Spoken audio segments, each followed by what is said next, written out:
रे तो गिरधर गोपाल दूसरो न कोई, दूसरो न कोई। भाई छोड़या बंधु छोड़या, छोड़या जग सु।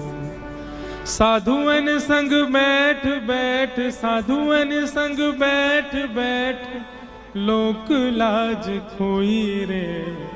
मेरे तो गिरधर गोपाल दूसरो न कोई, दूसरो न कोई। तो सबसे पहले भक्ति में विश्वास जगाओ ठाकुर जी के प्रति, और वह विश्वास सामान्य नहीं, इतना अटूट होना चाहिए ठाकुर जी के प्रति कि मेरे संग जो हो रहा है, गिरते गिरते चलते चलते गिर गए, नाक में लग गई तो भी ठाकुर जी विश्वास रखो कुछ अच्छा ही होना है, इसलिए नाक टूटी है मेरी। इतना भरोसा रखो ठाकुर जी पे। करोड़ों का कोई मुनाफा होने वाला था, वर्षों से प्रतीक्षा कर रहे थे, तब जाकर के कुछ करोड़ों की संपत्ति आने वाली थी, पर किसी कारण से छूट गई। समझ जाना ठाकुर जी शायद हमारे घर को लंका नहीं बनाना चाह रहे थे, इसीलिए नहीं आई। जिससे बहुत प्रेम करते हैं उसके लिए माता जी से लड़ लिए, पिताजी से लड़ लिए, भाइयों से लड़ लिए, जन्म कुंडलियां दिखवा ली, फिर भी विवाह नहीं हो पाया। समझ जाना ठाकुर जी पहले ही चाह रहे थे या तो बढ़िया आवेगी भैया जीवन में, या तो बढ़िया आवेगो, या कि काजे इतनो मत रोवे। हर चीज में ठाकुर जी की कृपा मानो, यह विश्वास अटूट चित्त में लाओ। तो भक्ति की प्रथम धारा विश्वास।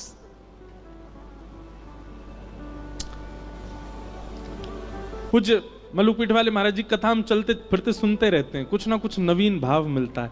आप एक दिन कथा में श्री मलुकदास जी का चरित्र बता रहे थे, और उस चरित्र में एक बहुत सुंदर कथा सुनाई, बहुत ध्यान से सुनना। महाराज जी सुना रहे थे कि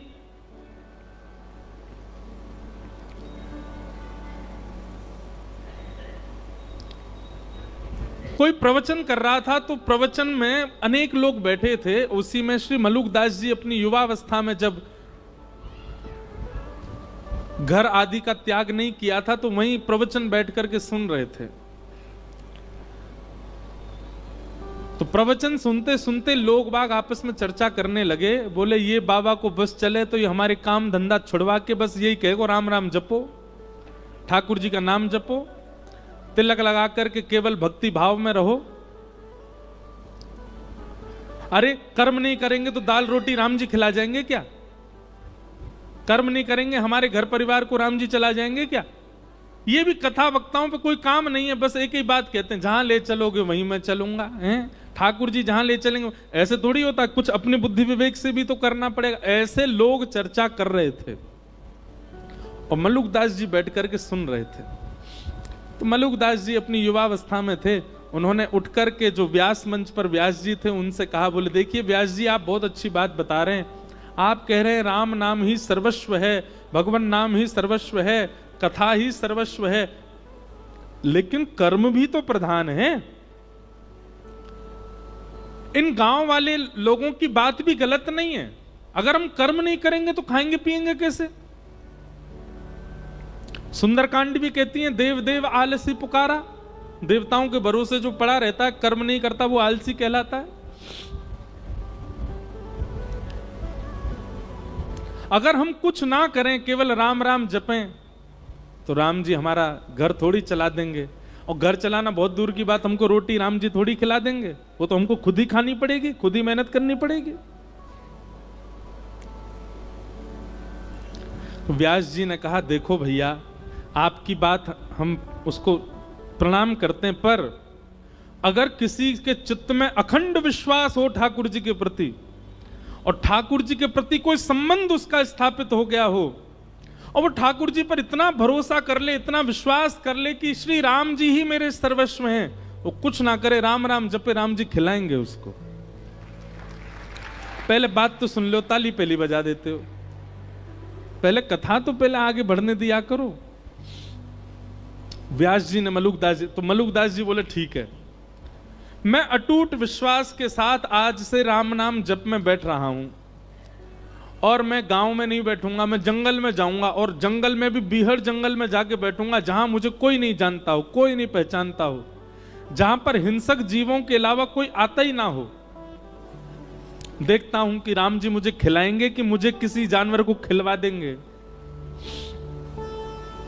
सब गांव के लोग बोले भैया अब प्रमाणित हो जाएगा कि राम नाम और भक्ति भाव ये प्रमाणित है कि नहीं। मलुकदास जी वन में गए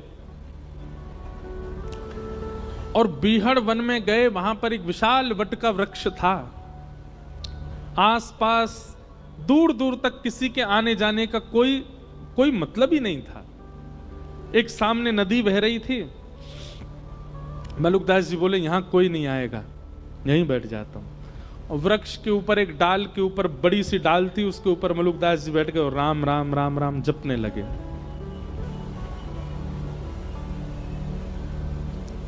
आप राम नाम का जप कर रहे थे, मन में अनंत विश्वास था राम जी के प्रति कि श्री राम जी सब भक्तों पर अनुग्रह करते हैं, मुझे भी श्री राम जी अनुग्रहित करेंगे। इस विश्वास के साथ राम नाम जपने लगे। आपका राम नाम जप चल रहा था, घंटों तक राम नाम जप चलता रहा। तभी कुछ यात्री घोड़ा पे बैठ करके वहां से निकलने लगे।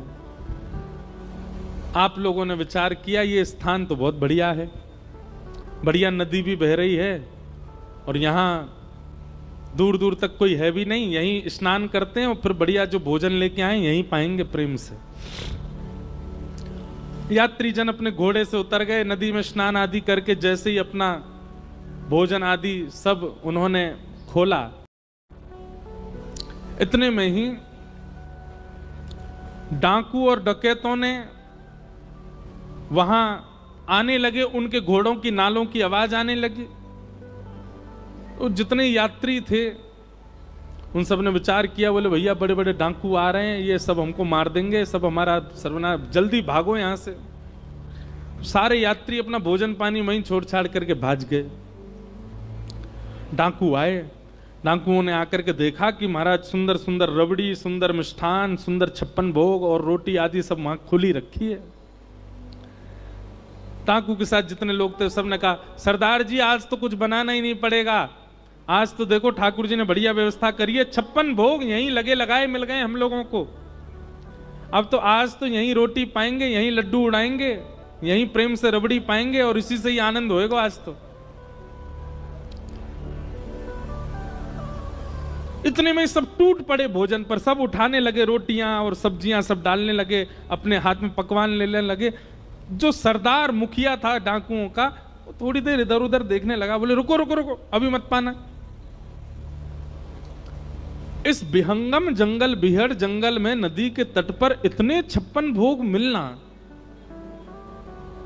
पहली बात तो इसमें यह सत्य है कि भगवान ने कोई अनुग्रह करके हमारे लिए व्यवस्था करवा दी। लेकिन दूसरी बात एक और हो सकती है, क्या हमको कम से कम 5 राज्यों के राजा ढूंढ रहे हैं, कहीं ऐसा तो नहीं उन लोगों को हमारा यहां आना पता हो और ये सारे व्यंजनों में विष डाल करके उन्होंने यहां पर ये व्यंजन रख दिए हो, और कहीं हमने ये पाए और हम पाकर के विष के नशे में आ गए, मूर्छित हो गए, मृत्यु हो गई, तो वो 5 राज्यों के राजा जो हमको ढूंढ रहे हैं वो हमको ले जाएंगे यहां से, उनका तो काम हो जाएगा, कोई नहीं खाएगा, नीचे रखो इसको। संग वाले बोले महाराज बहुत दिन से रबड़ी नहीं पाई, देखो गुलाब जामुन नहीं पाई, खान देने बोले नहीं नहीं नहीं नहीं हम ऐसे नहीं खा सकते। एक काम करो, अपनी टोली से बाहर का जो हो, जो हमारी टोली से बाहर का ऐसा कोई राह चलता मिल जाए उसको पकड़ लाओ, उसको पहले खिलाओ, उसको खिला करके देखेंगे अगर इसमें विष हुआ मर जाएगा, पता चल जाएगा, नहीं हुआ तो हम भी पालेंगे। सब ढूंढने लगे लेकिन दूर दूर तक तो जंगल कुछ मिले ही नहीं। तभी सरदार की नजर गई, पेड़ के ऊपर श्री मलुकदास जी बैठे थे, राम राम राम राम राम राम जप रहे थे। तुरंत उसने, अरे देखो ये बैठा अब ऊपर भगत, इसी ने विष में ला करके सारा भोजन नीचे, पकड़ के लाओ उसको नीचे। ऊपर चढ़ गए, मलुकदास जी को पकड़ के नीचे ले आए। मलुकदास जी बोले भैया क्या कर रहे हो? बोले हाथ पांव बांधो इसके, और हाथ पांव बांध करके इसको सारा भोजन खिलाओ। मलुकदास जी मनी मन विचार कर रहे थे, मैंने तो कहा था राम जी खिलाने आएंगे, पर ये तो डांकू खिलाने आया। मलुकदास जी ने मुंह बंद कर लिया, मैं नहीं खाऊंगा, मैंने। तभी सरदार उतरा अपने घोड़े पे से, और मलुकदास जी का मुंह इतनी जोर से पकड़ा, बोले खाएगा कैसे नहीं, ठूस ठूस के खिलाओ इसको। और सबरे लड्डू ले, गुलाब जामुन ले, रबड़ी ले, पकवान ले ले करके मलुकदास जी को खिलाए। मलुकदास जी के नेत्र सजल हो गए। बोले जय हो राघव जी, जय हो मेरे राम जी। मैंने आपसे क्या प्रार्थना की? मैंने कहा था कि नाथ राम राम जपने से यदि राम जी भोजन करा जाएंगे तो मैं मान जाऊंगा कि भजन में बल है।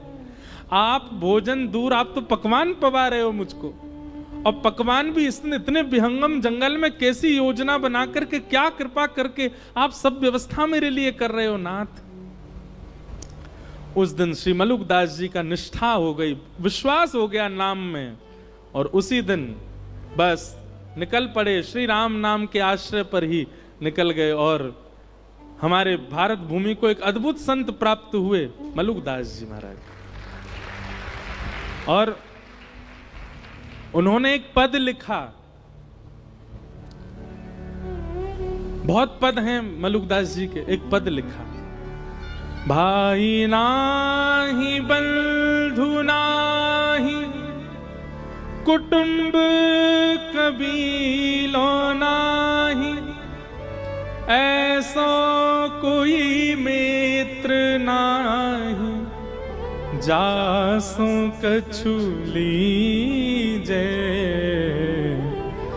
दीन बंधु दीनानाथ, मेरी सुध लीजे, दीन बंधु दीन। कहता मलुकदास छोड़ दे वीरानी आश, कहता मलुकदास छोड़ दे वीरानी आश। मलुकदास जी कह रहे हैं दूसरों से आशा छोड़ दो, किसी से आशा मत रखो, आशा ही परमम दुखम। अरे खुद से भी कोई आशा मत रखो। कहता मलुकदास छोड़ दे वीरानी आश, कहता मलुकदास छोड़ दे वीरानी आश। तो फिर कहां जाएं किसी से आशा ना रखें तो? तब मलुकदास जी कहते हैं साचो नाम तेरो दाता, साचो नाम तेरो दाता, साचो नाम तेरो दाता, साचो नाम तेरो दाता, और किसको लीजिए, दीन बंधु दीनानाथ, मेरी सुध लीजिए, दीन बंधु।